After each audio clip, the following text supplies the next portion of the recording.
Hello guys, welcome back. So today we are starting class 11th, chapter number class 8, chapter number 11, that is mensuration, exercise 11.1.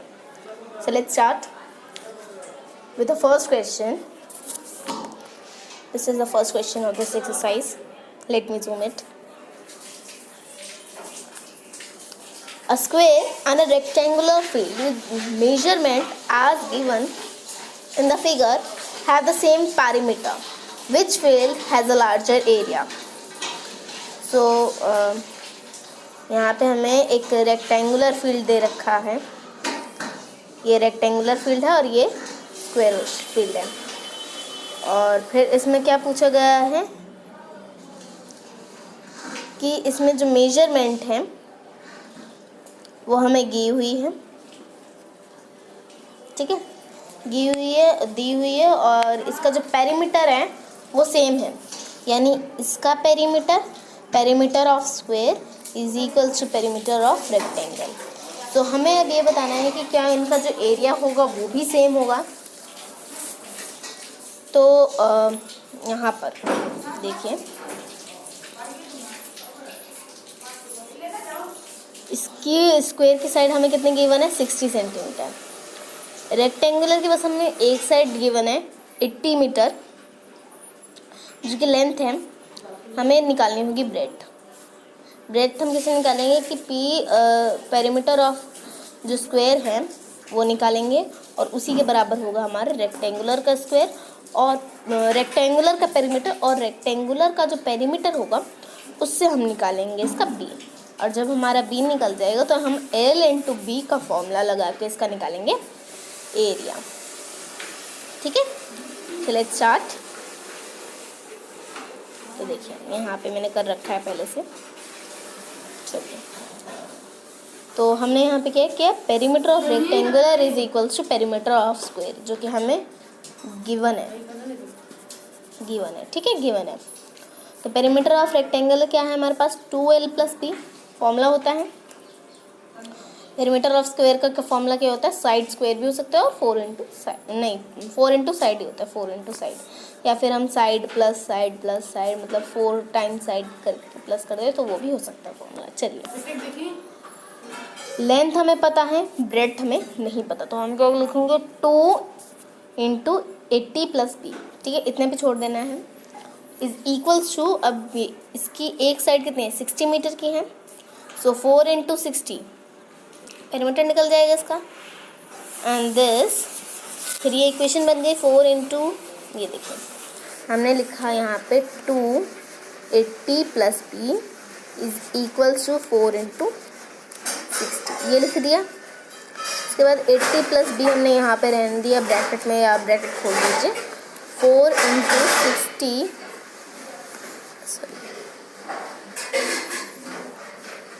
4 into 60 जब हमने लिख दिया उसके बाद हमने यहाँ पे 2 डाल दिया. 4 कट गया 2 से, 2 1 2, 2 2 4. ठीक है, हमारे पास क्या आएगी इक्वेशन अब फॉर्म हुई 80 + b is equals to 2 into 60. ठीक है, हमने क्या लिखा 80 + b is equals to 120, because 2 into 60 is equals to 120.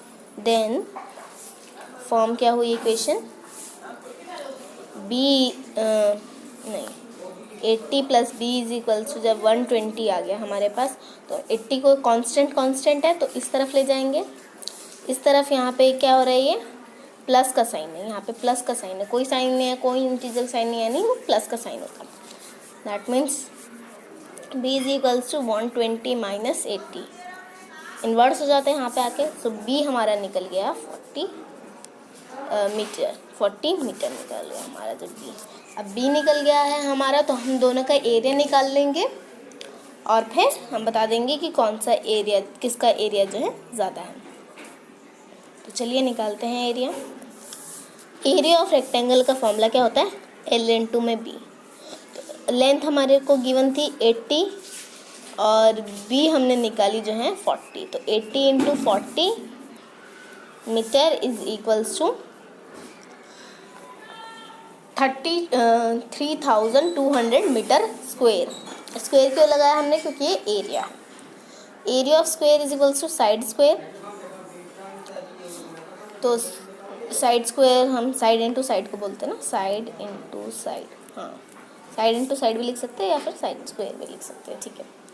तो 60 इसका स्क्वायर कितना होता है, 3600 मीटर स्क्वायर। आगे हमारे पास तो अब कौन सा ज़्यादा है, 3200 मीटर स्क्वायर ज़्यादा है या 3600 मीटर। ऑफकोर्सली स्क्वायर का एरिया ज़्यादा है, जैसा कि हमें दिख रहा है क्वेश्चन में। तो हम क्या लिखेंगे, area of square is larger than the area of rectangle. Okay, चलिए सेकंड क्वेश्चन पढ़ते हैं अपना। Mrs. Kaushik has a square plot with the measurement as shown in the figure. She wants to construct a house in the middle of the plot. A garden is developed around the house. Find the total cost of developing a garden around the house at the rate of ₹55 per meter square. So यहाँ पे देखते हैं, थोड़ा सा zoom out करते हैं और देखते हैं। या ये रहा मिसेस कौशिक का एक स्क्वायर प्लॉट है। उन्होंने ज़मीन खरीदी जिसकी मेजरमेंट हमें अभी गिवन है, ये देखिए 25 ये हमें मेजरमेंट गिवन है, क्योंकि स्क्वायर प्लॉट है तो एक साइड इसके 25 है, ठीक है। अब वो क्या चाहती हैं कि अपना घर बनाना चाहती है। अब घर कैसे बनाएंगी वो, कि जैसे कि वो ये रहा है उनका, ये उनका लैंड, देखिए बहुत ज़्यादा क्लोजर दे रखा है ताकि आराम से समझ में आ जाए, ठीक है। ये पूरा हो गया उनका स्क्वायर प्लॉट। वो चाहती है कि अपने घर के आसपास ना गार्डन चाहती, तो उन्होंने ये बनाया 20x15 का उन्होंने घर बनाया, और बाकी जो ये हैं वो उन्होंने छोड़ दिया गार्डन बनाने के लिए, ठीक है। गार्डन बनाना है उन्हें तो वो गार्डन बनाएंगी। अब उसने पूछा है कि जो मिसेस कौशिक है वो तो गार्डन डेवलप करना चाहती है, और उन्हें पूरा टोटल कॉस्ट कितना लगेगा गार्डन को डेवलप करने में, जब ₹55 पर मीटर स्क्वायर लिया जा रहा है। 1 मीटर स्क्वायर को डेवलप करने के लिए 55 रुपीज़ लिए जा रहे हैं, तो पूरा का पूरा गार्डन डेवलप करने के लिए कितना लिया जाएगा।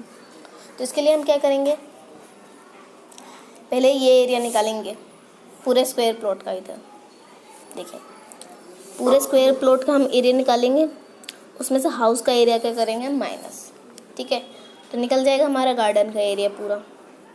जब गार्डन का एरिया निकल जाएगा तो हम निकालेंगे कॉस्ट उसको डेवलप करने की, डेवलपिंग कॉस्ट, ठीक है। तो इस तरीके से हम करने वाले हैं। तो चलिए स्टार्ट करते हैं।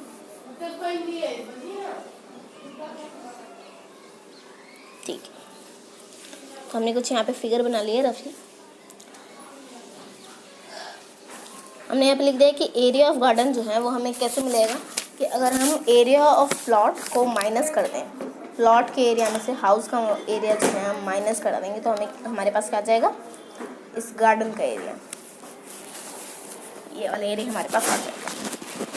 सो देन हम कर रहे हैं फॉर्मूला अप्लाई करके, area of garden is equals to area of plot minus area of house. तो प्लॉट जो है वो हमारे कैसे हैं, स्क्वायर वाला, तो स्क्वायर वाला फॉर्मूला लगाएंगे साइड स्क्वायर। अब गार्डन जो है मतलब हाउस जो है हमारा, उसका मेजरमेंट है 20x15। तो ये तो दोनों डिफरेंट है, यानी एक रेक्टेंगुलर है, तो हमने L/B का फॉर्मूला लगा लिया, ठीक है। फिर हमने लिखा 25 स्क्वायर जो कि प्लॉट की मेजरमेंट है, माइनस बाई 20x15 मीटर, ठीक है। ये 20x15 मीटर।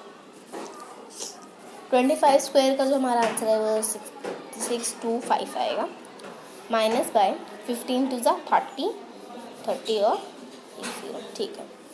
तो ये इसमें से माइनस जाएगा, माइनस करके हमारे पास आंसर आएगा 325 मीटर, यानी जो गार्डन का जो एरिया है वो है 325 मीटर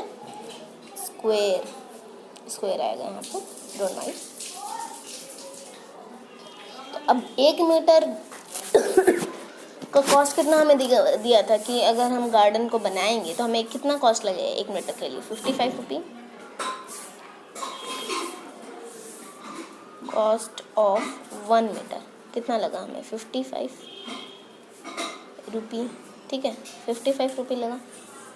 देन कॉस्ट ऑफ कितना है, 325 मीटर कितना लगेगा, 55 इंटू 325, जो आंसर आएगा उतना हमें कॉस्ट लगेगा। तो कॉस्ट कितना हमें लगने वाला है, 17,875 रुपी कॉस्ट हमें लगेगा कि गार्डन को बनाने में, ठीक है।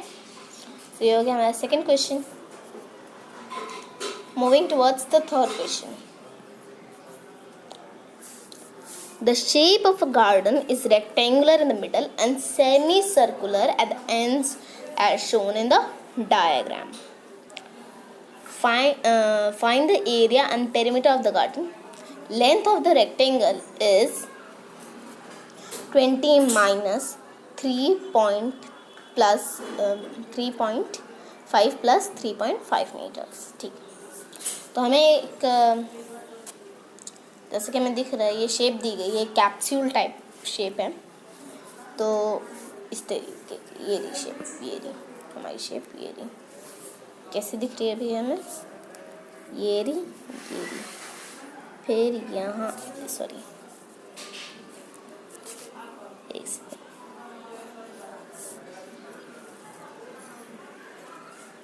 कुछ इस तरीके की शेप देखिए हैं।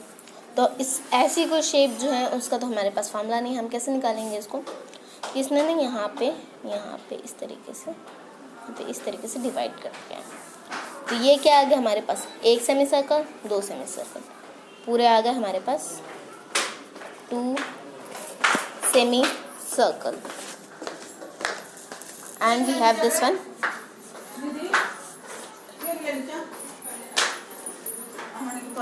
जो मोटा